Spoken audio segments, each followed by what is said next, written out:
Lo que todos sospechábamos, Estados Unidos falló en un acuerdo para intercambiar a los venezolanos retenidos en El Salvador por los estadounidenses secuestrados. ¿Pero qué falló? Ya les voy a contar. Sanciones y desplome cambiario. Habían temores de hiperinflación en Venezuela para finales de este año. No es un lindo diciembre lo que aparentemente se viene si hablamos de hiperinflación. Entérate también del lamentable argumento de la justicia española para descartar la investigación que había contra los chavistas Luis Ortega Díaz, ex fiscal general, y Miguel Rodríguez Torres, el ex esbirro de la persecución y la tortura. Y Trump confirma mediante una carta los aranceles de 50% a Brasil. Ha dicho, debemos alejarnos de una larga y muy injusta relación comercial. Y se abre una batalla entre Trump y Lula. Pero ya les cuento. Y antes de comenzar el video, el día de ayer fue removido nuestro episodio de YouTube a eso de las 6 horas de la tarde, hora local. Unas denuncias malintencionadas al video lo mantuvieron fuera del aire por al menos un espacio de 7 o un lapso de 7 horas. El video ya está disponible. En él hablamos de César Omaña y le dedicamos un minutico a la memoria de mi tío Cherry Navarro. Hoy, lo que queremos hacer antes de comenzar es pedirte que nos mantengamos en contacto en nuestras redes sociales porque es una alternativa perfecta para sortear la censura. Ahí las tienen en pantalla, de hecho. Nos dimos cuenta que el video había sido censurado porque uno de ustedes nos escribió al Instagram y gracias a eso pudimos apelar temprano a Político YT o YT, lo que significa YouTube. Ahora sí, de esto y más hablamos el día de hoy. Comenzamos. Uno de los diarios más reconocidos, pero no necesariamente de los mejores de los Estados Unidos, publicó un extenso artículo en el que asegura que el secretario de Estado de los Estados Unidos, Marco Rubio, habría supervisado un acuerdo con el régimen de Nicolás Maduro para liberar a migrantes venezolanos detenidos en la cárcel de máxima seguridad de El Salvador, el SECOT.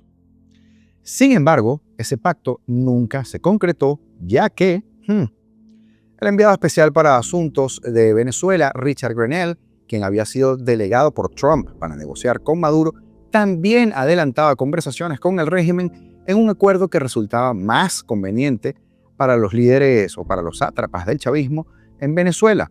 Para variar, Richard Grenell, negociando por su lado, iba por la libre, como quien dice, ofreciendo villas y castillas. ¿Y de qué se trataba? Bueno, de un acuerdo con el permiso para que Chevron continuara las operaciones petroleras en Venezuela. Y como siempre les digo, si no doliera en el régimen lo de Chevron, no estarían tan obsesionados con ello. Algo que por supuesto resultaba sumamente atractivo para el régimen, pues así podrían mantener activa una fuente vital de ingresos para los allegados a Nicolás Maduro, porque para el pueblo no es. Según The New York Times, las negociaciones que incluían la liberación de unos 80 presos políticos venezolanos, además de los 2 acuerdos descritos previamente, fueron reveladas por fuentes anónimas a este diario norteamericano, quienes, a su vez, por supuesto, las fuentes, pidieron mantener su identidad en reserva por lo delicado que es el tema. El Departamento de Estado no logró cerrar el trato. Los funcionarios del gobierno norteamericano no alcanzaron un consenso claro que permitiera, digamos, concretar esa negociación, mientras que entonces siguen estas 250 personas de origen venezolano detenidas en la cárcel más importante de El Salvador. Y es obvio que no iba a prosperar ese acuerdo por una simple razón.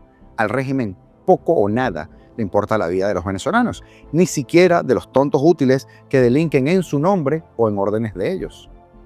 En el texto publicado por el The New York Times se habla de 2 iniciativas diplomáticas de Estados Unidos.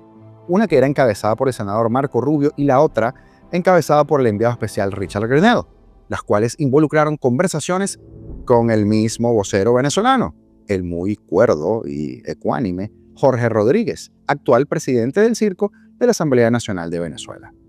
Así lo confirmaron un funcionario estadounidense y otras 2 personas familiarizadas con la situación a ese periódico o a ese medio. Estos esfuerzos contradictorios evidencian una prolongada discordia acerca de cómo abordar la problemática de Venezuela, y es donde yo insisto, y no me canso de insistir, están tan enfocados en tratar los síntomas que se olvidan de cuál es la enfermedad. Pero es que además reflejaron esa dualidad que existe en el tema que caracterizó la primera administración de Donald Trump, cuando también distintos funcionarios rivalizaban por obtener la atención presidencial, y eso es lo que veo claramente en Grenell. Una búsqueda casi obsesiva de colgarse medallas y llamar la atención utilizando los medios que sean necesarios lo cual apunta más a pasarle la manito a los tiranos que a ayudar al pueblo de Venezuela. Todo para obtener, por supuesto, la gracia de Trump.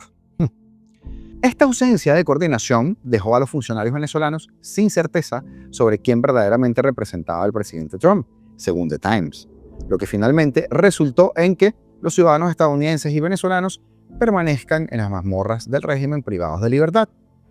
La oferta de intercambiar migrantes venezolanos en El Salvador por prisioneros sigue aún sobre la mesa, según declaró un funcionario estadounidense.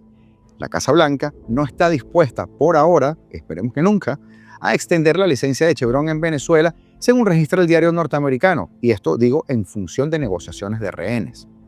En su momento se registraron dudas sobre la posible división dentro del gobierno norteamericano en cuanto a negociaciones con Maduro. Hace no mucho había ruido sobre esto, pero esta duda le respondió en una pregunta a la jefa de prensa de la Casa Blanca.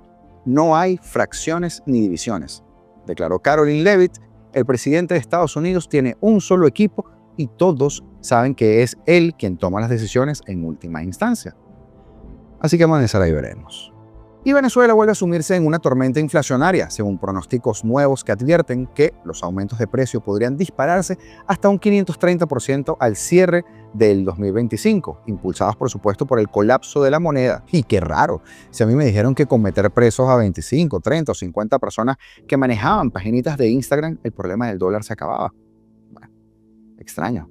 También influyen, por supuesto, las interrupciones en las exportaciones de petróleo y un creciente aislamiento político y económico.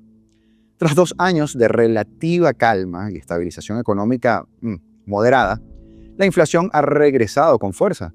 Según Bank of America Global Research, la inflación mensual alcanzó el 26% en mayo frente al 18% en abril, marcando el ritmo más rápido en años y despertando temores del retorno de una hiperinflación plena.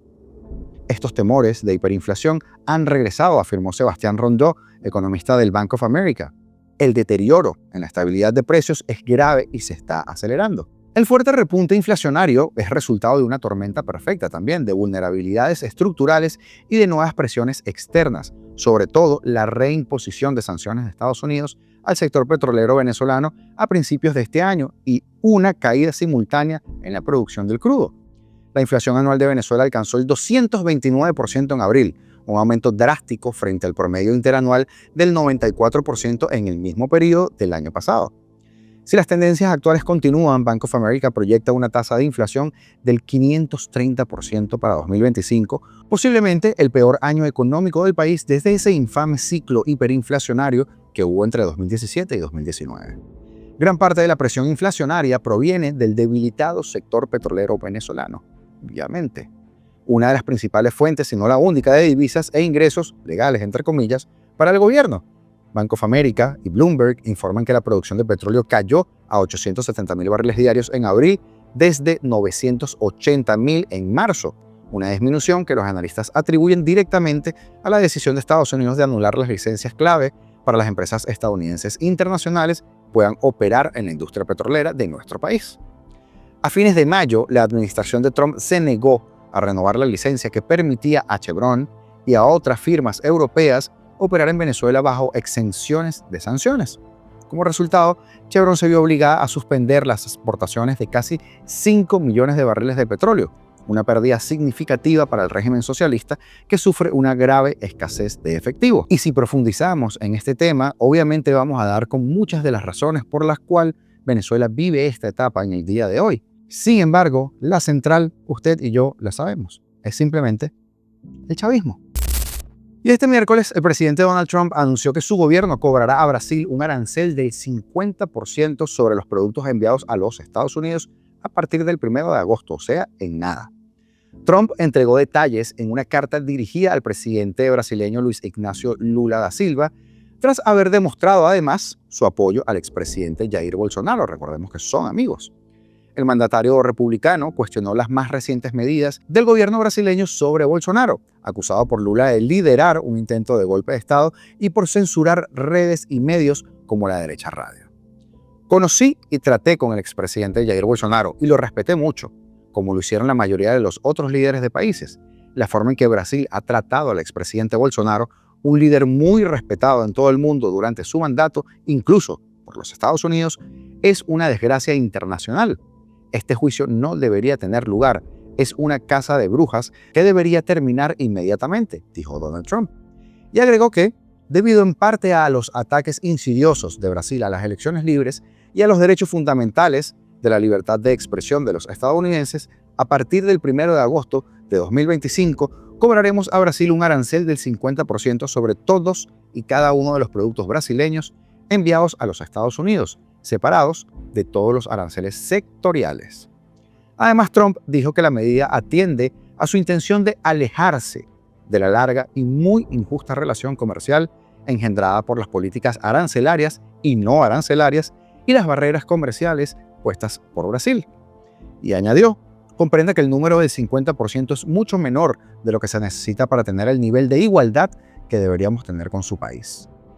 Trump finalizó asegurando que no habrán aranceles si Brasil decide construir o fabricar productos dentro de los Estados Unidos, que es lo que él busca precisamente, y se comprometió a ayudar a la nación sudamericana para obtener aprobaciones de forma rápida, profesional y rutinaria, si así lo requiere, claro está. Pero además anuncia un arancel adicional del 10% para cualquier país que se alinee con las políticas antiamericanas de los BRICS, porque esa fue la respuesta de Lula, entre otras cosas. Y en esa respuesta de Lula, donde hay que meter la lupa también, es aquí. Brasil es un país soberano con instituciones independientes que no aceptarán ser controladas por nadie.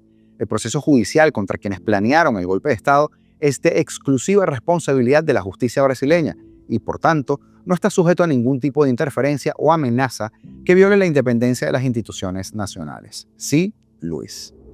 En el contexto de las plataformas digitales, la sociedad brasileña rechaza contenidos de odio, racismo, cosas con niños pequeños, que no puedo decir, estafas, fraudes y discursos contrarios a los derechos humanos y a las libertades democráticas en una clara manera de responder a la acusación de censuradores, pero sin decir nada, usando la clásica de irse por la tangente y no hacer referencia directa al problema, jugada de manual.